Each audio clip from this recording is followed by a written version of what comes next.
So as I was saying, there's another type of divergence. It's called the hidden divergence. So what this is basically the opposite. Ideally, with the oscillators, price is going higher, the oscillator is also going higher. But there are some cases where this price will be going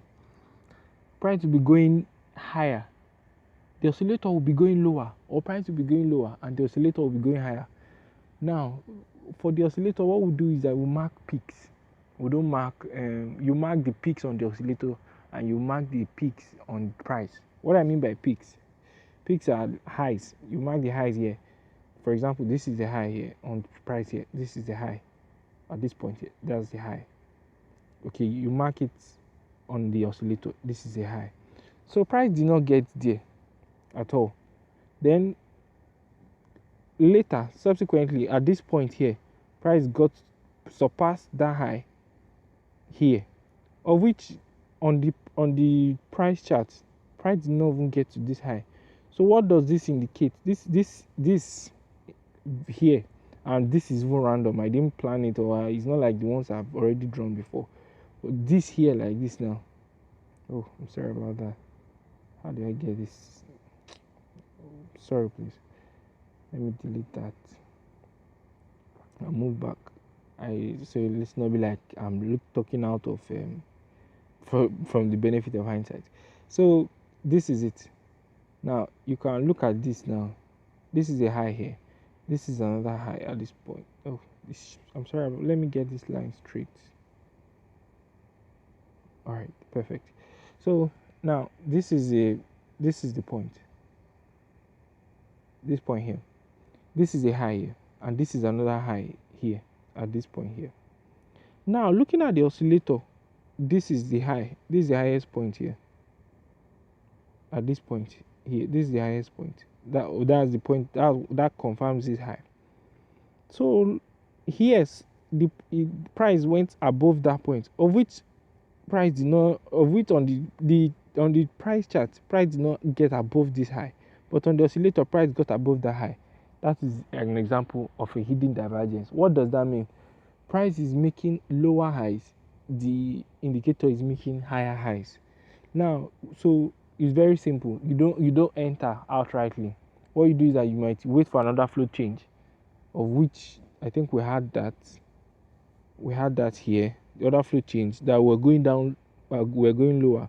So of which that was what happened. Went down lower, continued lower, broke through the lows, came back, retested the lows, were below the average, moving average, and went lower till we saw this spike here.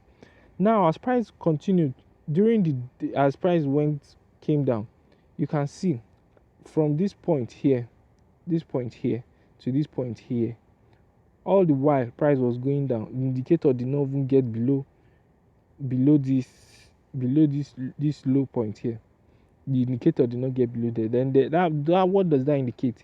That shows you that there are signs that that bulls or I wouldn't call them bulls per se, but it's just showing you signs that okay, there's a possibility that we might have a bull run subsequently. It might not be immediate, because it might not even come that same day, but it's just a sign that okay, from here, this is the lowest point, and this is another point here. Would have been expecting bulls to come in the market, of which, well, you could arguably say there was one here, but that one didn't pan out well. Personally, I wouldn't have taken this one because although this was an engulfing candle at this point. Maybe let's say I took it at that point. I'd say 108.64 for price for it to go higher. The second candle it went down lower, although my stop will be below here. Second candle went down lower. Then the third candle was seeing this doji here. That's hesitation. With the divergence, most time price ought to move faster than that. An example was this at this point here. So when we got to this point here and price boomed, saw this boom, then maybe I could have taken the trade, but I didn't take the trade at the time because I was not on my screen. I think Matt took the trade. He took the trade lower and he was shocked when he saw this whole move. I think so. maybe it was, yeah, I think that's the trade now. Matt took a trade. So we went down, went further. Price came, the other flow changed here. All the while we're up. Then as price was coming down, the indicator did not. It went down past this lower low, this low here. Ideally, the indicator is supposed to go down lower, but the indicator didn't. The indicator was going higher. Then we saw this doji here. For me, this is like one of the most free trades ever. You are seeing price coming down divergence. This is the level of support. That's the of level of support the market has previously established. Then we saw a doji at the point, and and we're seeing divergence. That was like two or three things coming together. One could enter the buy. Not saying that you could have caught all of them, but at least you would have gotten something substantial out of it. So that is what's, and finally, yes, before I forget, I use it for crossovers. The crossover is just to confirm when price action, when order flow has already changed. In case you didn't see the order flow as of the time it changed, when you are seeing the crossover, that's when any of them crosses over. Either the red crosses the green or the green crosses the red. Once that crossover happens, it means order flow has changed. So maybe in case you didn't see it, or you neglected it, you could know, or you could see, what you could read what you are seeing at the time. So basically that is it. First for regular divergence, secondly for hidden divergence. That's why I have it there. So now looking back to crash, I think crash 500 of what happened today. Price was going, I was looking at the lows here. We saw price here, and it went, price was going higher. Then we had a low at this point. Should I delete this? Okay, let me leave it. Saw price here. Let me remove this one. Oh, I can't. Okay, let me see if I can remove it. Alright, I can move it. So price was going, let's start from the beginning here, so you could see it clearly. So here, this was the point at which price, the support, this was the support. This is a similar trade to the one we saw on the example I made with boom 1000. Although this is crash and I don't buy crash, but this would have been a very nice buy trade. This was the support earlier, and price came. Look at the oscillator, it was down here. Then price came past the oscillator, though it didn't close below, but all the while price, it was higher. So this is a regular divergence. It was higher, and it made this doji sign also. That's an indecision sign at a level of support previously established. That was the buy signal, and so that worked out fine. But I don't buy crash, so that worked out fine. That's one. Then secondly, we had one previously earlier. That was hidden divergence. Price was going higher, but on the oscillator down here, it was going lower.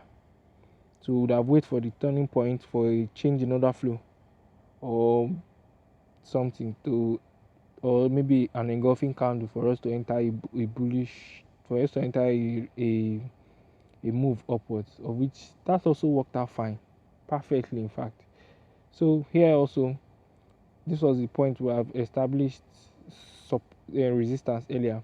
Price came and did this doji, of which it was already falling. Look at the oscillator here. Price, this was the high here, and this was the new high here. Price came, did the doji, and it dropped. Although this one wasn't so spectacular, but it was held also by order flow. So at least you could have gotten maybe 30 or 40 pips out of that. And also here we also had another hidden divergence. From here, price was going higher. We made a higher low here. Higher, this is a low, and we made another higher low. But on the oscillator, we made a lower low. Price was here, and the oscillator was here. It was down here. It was making a lower low, of which price did not surpass past this low. That is a hidden divergence. So one could trade it to the wait for either bullish candlestick formations, or a change in order flow to the upside to enter a buy trade. So basically that is it. as price is going higher, you want to see the oscillator also move higher. But if the oscillator is not moving higher, that's a clear indication that something is wrong.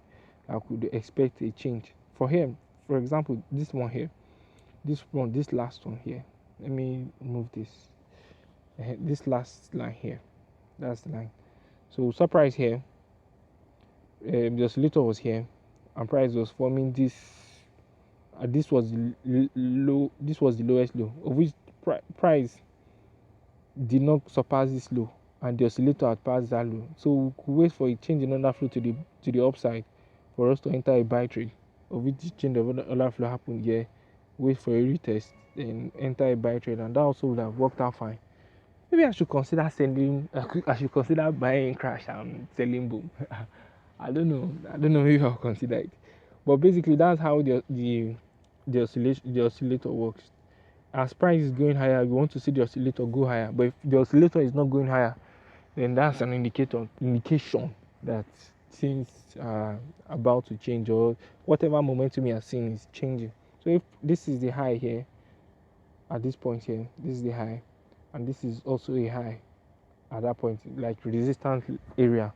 And please, I want one more thing. The support and resistance, I think I should tell you guys, it's an area. It's not just a fixed point. So you need to understand that you need to give or take, maybe say 5-10 pips.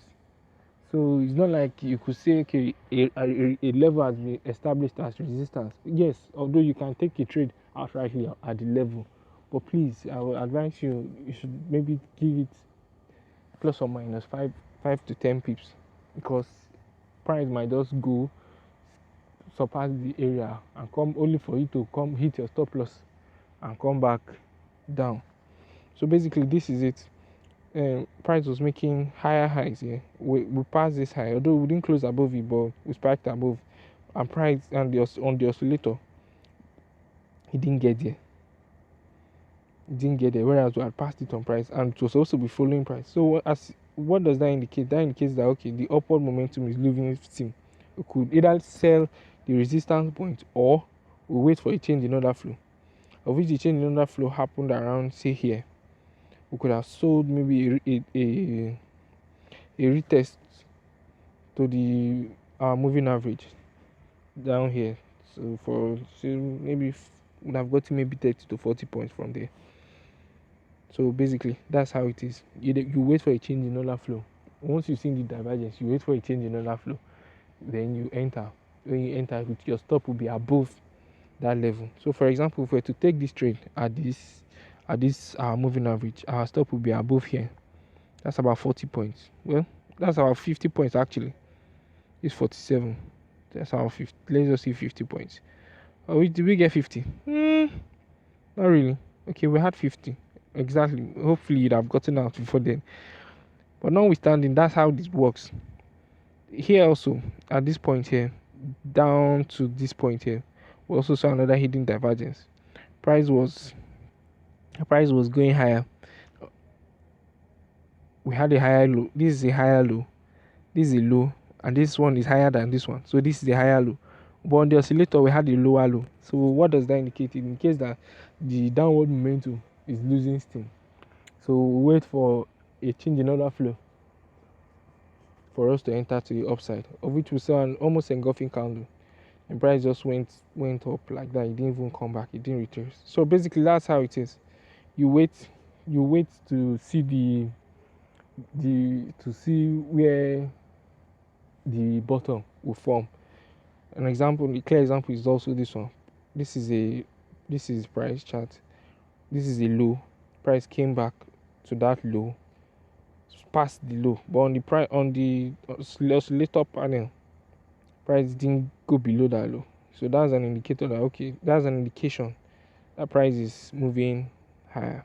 So if, for example, if you're in a sale and you're expecting maybe your the trade to hit your profit target, maybe your profit target is way below here, chances are you might not get it and you might just be stopped out for stop loss. But if you had known that that this is what is going on the oscillator panel, you could easily note it and trade accordingly. So this is a support area. This level here is the support area. This area here is the support area. Okay, let me see if I can draw that. Yeah, I think I got it. So this level around here is the support area. So around there you could be expecting bullish bullish price action or bullish whatever. So of which we saw this spike down, came back up higher, we closed above. Then from there price just went up, pam went up. And yes, one more thing, if you're seeing a divergence like this, these are times when you could just leave trade for forget trading the moving average. That's this point. Ideally with our system, if price is below the moving average, we are coming once price is coming back to the moving average, we want to sell. But if price is having this divergence here, please, I will advise you, when it's coming back to moving average, just leave it. Wait for it to go higher. If possible, sell at the point, sell at a higher, very high point, higher than the high, because chances are, once you are seeing divergence like this, price will most likely most likely come higher to this, most likely come higher to this point, to the high in between the two lows. For example, here now we saw a low and we saw another lower low. So when price is going higher, chances are to go up to this high. The tendency is very high. So if you are selling, if with our system, if you are selling here, you are most likely going to get a loss, and that could have been avoided, because this divergence showing down here is a serious one, and there is no point of order flow in between. Like we say, okay, maybe we'll wait to see whether a point it will turn or whatever. So you just leave it like that and trade it, take the sell trade higher. So basically that's how it is. You watch we look at it to see where we are. If price is making higher highs, we want to see the higher highs on the oscillator. If price is making lower lows, we want to see lower lows on the oscillator. But if it's not showing the same thing or it's showing something different, then we could read the meaning to what it's showing. If price is going higher on chart, but on the indicator is going lower, what does that mean? If price is going lower on the chart and price is going higher on the oscillator, what does that mean? So you need to understand that.